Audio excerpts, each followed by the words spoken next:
कृषि कानूनों से नाराज किसान जहां दिल्ली को घेरे बैठे हैं, वहीं जैविक खेती को लेकर पद्मश्री की उपाधि पाने वाले भारत भूषण त्यागी कृषि कानूनों का स्वागत करते नहीं थक रहे। उनका कहना है कि इन कानूनों के लिए 20 वर्ष तक उन्होंने संघर्ष किया है।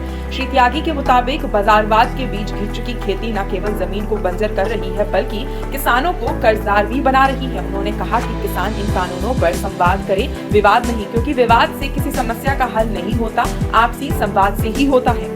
दशकों तक खेत की खाक छानने के बाद जैविक खेती में अपने उल्लेखनीय योगदान के लिए पद्मश्री की उपाधि पाने वाले भारत भूषण त्यागी कृषि कानूनों के समर्थन में खड़े हैं। आंदोलन कर रहे किसानों के सवालों को लेकर जब उनसे बात की गई तो उन्होंने कहा कि दरअसल कृषि बाजारवाद के चंगुल में फंसी हुई है। मशीनों के प्रयोग और रासायनिक खादों के चलन से न केवल जमीन दिन ब दिन बंजर होती जा रही है, बल्कि किसान कर्जदार होता जा रहा है। ऐसे में नए कानूनों में जो बदलाव किए गए हैं, किसानों को उन्हें खुले मन से समझना चाहिए।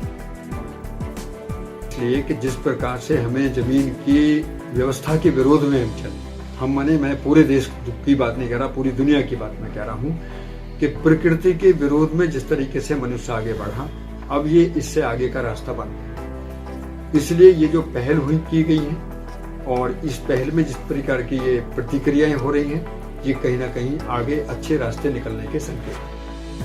पद्मश्री भारत भूषण त्यागी से जब ये सवाल पूछा गया कि कोरोना काल में जब सब कुछ बंद था, ऐसे में बिना किसी संवाद के और चर्चा के आनन फानन में संसद में ये कानून पारित कराकर सरकार ने खुद हड़बड़ी दिखाई है। ऐसे में सरकार को कानून बनाने से पहले चर्चा नहीं करनी चाहिए थी, तो उन्होंने कुछ इस तरह से इस बात का जवाब दिया। जब कोरोना संकट काल में हमने मंडियों की दुर्दशा को देखा तो हमने खुद मंडियों में गए हैं। हम किसान हैं, इसलिए मंडियों में गए तो मंडी में खरीदारी नहीं था, बुरी हालत थी, दुर्दशा थी।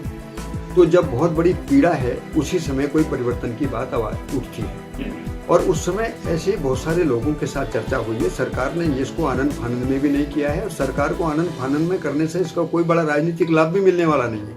इस पर भी चर्चा होने की जरूरत है। परिस्थितियों के कारण, वातावरण के कारण कभी कभी वो आवश्यकता बन जाती है। तो इन सारे मुद्दों को ध्यान में रखते हुए ये कोरोना संकट काल में आनन फानन में कर दिया गया, ये ऐसा कुछ भी नहीं हुआ है। इसमें काफी लोगों से चर्चा हुई है।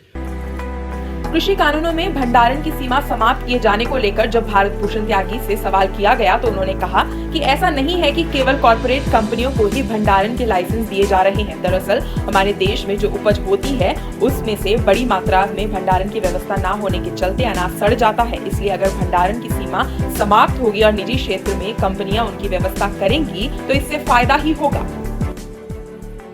देखिए, भंडारण की जिम्मेदारी या लाइसेंस केवल कॉरपोरेट को दे दिए गए हों या बड़े घरानों को ही लाइसेंस दे दिए गए, ये मैं इसमें सहमत नहीं। भंडारण देश में बहुत सुरक्षित हो और बहुत तरतीब से हो, क्योंकि एक बहुत बड़ी क्वांटिटी में हमारी फसलों का जो नाश होता है, खराब होती हैं, नष्ट होती हैं, वो भंडारण के अभाव में होती है। तो जिस देश में पैदा करना आता हो हमको और भंडारण क्षमता हमारी बहुत ठीक ना हो, आपने कितनी बार सुना होगा कि गेहूं का सरप्लस प्रोडक्शन हो गया और रेलवे ट्रैक पर पड़ा है। तो ये जो बातचीत है, इन बातचीतों का सिलसिला ये होना चाहिए कि भंडारण एक तरफा नहीं है। अब जैसे कहीं बड़े इंफ्रास्ट्रक्चर देश में बन रहे हैं, तो बड़े इंफ्रास्ट्रक्चर बनते ही हम लोग उन पर बार बार वीडियो बनाकर डाल रहे हैं, इससे तो भविष्य में ये हो जाएगा, भविष्य में ये हो जाएगा। किसान भी यही रहेगा, देश भी यही रहेगा। और यदि किसान का शोषण करके ये देश अपनी इकोनॉमिक्स के बारे में कुछ सोच रहा हो या कोई भी सोच रहा हो, तो कहां से आएगी वो इकोनॉमिक्स? टिकाऊ इकोनॉमिक्स का यदि कोई आधार है तो वो केवल और केवल खेती है। उन्होंने ये भी कहा कि मंडियां खत्म नहीं की जाएंगी, केवल समांतर व्यवस्था की जा रही है, जिससे किसानों का फायदा होने वाला है। कॉन्ट्रैक्ट फार्मिंग को लेकर उनसे पूछे गए सवाल पर उन्होंने कहा कि विवाद की शक्ल में कार्यपालिका के अधिकारी किसानों के लिए निर्णय देंगे।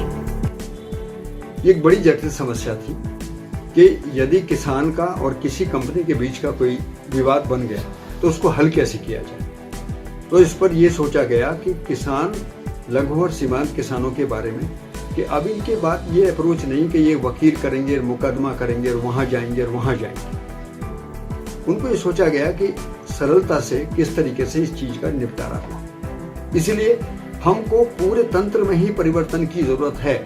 यदि किसानों के हित में, न्याय के बारे में आपको इतनी चिंता है, तो किसानों के कानून में उस तरीके की कौन सी धाराएं जोड़ी जाएंगी ताकि किसान को इतने लंबे समय से आज तक कानून नहीं, न्याय नहीं मिला है, किसान की कर्जदारी बढ़ी है। हमें तो ये कहें कि किसान को न्याय का सरल तरीका क्या होगा, इस पर विचार की जरूरत है। किसान के पास इतना समय नहीं है कि वो 10 कुंटल अनाज की बिक्री के लिए मंडी तक गया था और उसको एक कुंटल अनाज का कुछ विवाद बना और उस विवाद के बीच में वो मुकदमा करता फिरेगा। News desk, INN